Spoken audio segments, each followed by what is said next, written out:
બાબરા શહેરમાં વર્ષો જૂની પરંપરા મુજબ દશેરાના પાવન પર્વ નિમિત્તે રામ રાવણ વચ્ચેનું યુદ્ધ યોજાયું હતું। મહાકાળી ગરબી મંડળ દ્વારા આયોજિત કાર્યક્રમમાં અસત્ય પર સત્યના વિજયની ઉજવણી કરવામાં આવી હતી। વિવિધ પાત્રોની વેશભૂષામાં સજ્જ કલાકારો, જેમાં રામ, લક્ષ્મણ, હનુમાનજી, રાવણ અને તેની સેનાનો સમાવેશ થાય છે।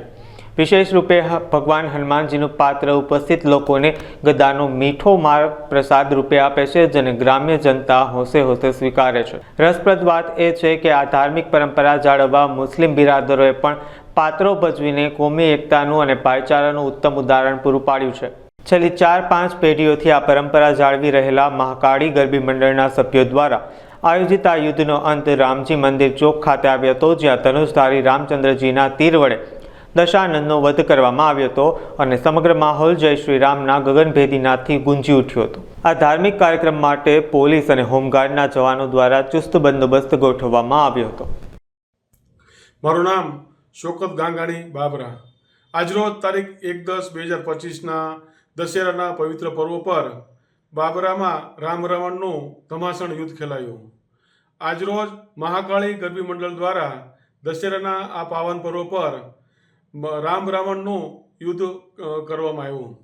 વર્ષોથી આ પરંપરા ચાલી આવી છે કે જેમાં મહાકાળી ગરબી મંડળના ભાઈઓ દ્વારા ભગવાન શ્રી રામ, લક્ષ્મણ, સીતાજી, હનુમાનજી મહારાજ, રાવણ, રાવણ વગેરે વેશભૂષા દ્વારા આ ખેલ ભજવવામાં આવે છે, જેમાં લોકો હોશે હોશે હનુમાનજીને હાથે ગદાનો માર ખાય અને કિલોલ અને ખીચકીયારીઓ સાથે અને ઢોલ નગારા સાથે આ ધમાસણ યુદ્ધનો આનંદ માણે છે।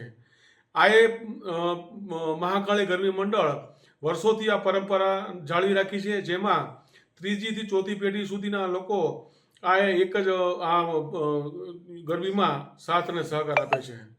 આ દશેરાના પાવન પર્વ પર આ રામ રાવણના ખેલમાં બાબરા અને બાબરા તાલુકાની જનતા મોટી સંખ્યામાં ઉપસ્થિત રહી અને આનંદ અને ઉલ્લાસ સાથે આ રામ રાવણનો ખેલ માણે છે, જેમાં પોલીસ જવાન અને હોમગાર્ડ ભાઈઓ દ્વારા ઉમદા સાથ સહકાર અને સાથે સિક્યુરિટી જાળવવામાં આવે છે।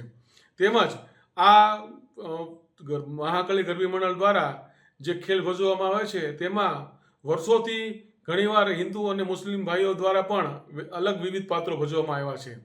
આ અમારું ગામ હંમેશા એકતા અને ભાઈચારાનું પ્રતીક રહ્યું છે અને આવા દરેક કાર્યક્રમો લોકો હોશે હોશે ભાઈચારા અને એકતાથી માણે છે અને દરેક સમાજના લોકો આમાં સાથ અને સહકાર આપે છે।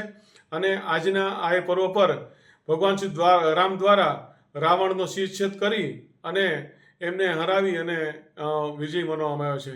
જય હિન્દ, જય ભારત। હું પ્રભાતભાઈ ડી કોઠીવાડ, સદસ્ય જિલ્લા પંચાયત અમરેલી। આજરોજ બાબરા મુકામે રામ રાવણના યુદ્ધનો એક કાર્યક્રમ રામજી મંદિર ચોકમાં મહાકાળી ગરબી મંડળ દ્વારા યોજાઈ ગયો। વર્ષોથી આ કાર્યક્રમ બાબરા મુકામે કરવામાં આવે છે, જેનો હેતુ માત્ર લોકોને મનોરંજન પૂરું પાડવાનો નથી, પરંતુ મનોરંજન દ્વારા એક સંદેશ પહોંચાડવામાં આવે છે કે સત્ય અને અસત્યની જે લડાઈ છે, ધર્મ અને અધર્મની જે લડાઈ છે, એમાં સત્યનો વિજય થાય છે, એમાં ધર્મનો વિજય થાય છે અને ધર્મ કાયમ ધર્મનું જ રક્ષણ થાય છે।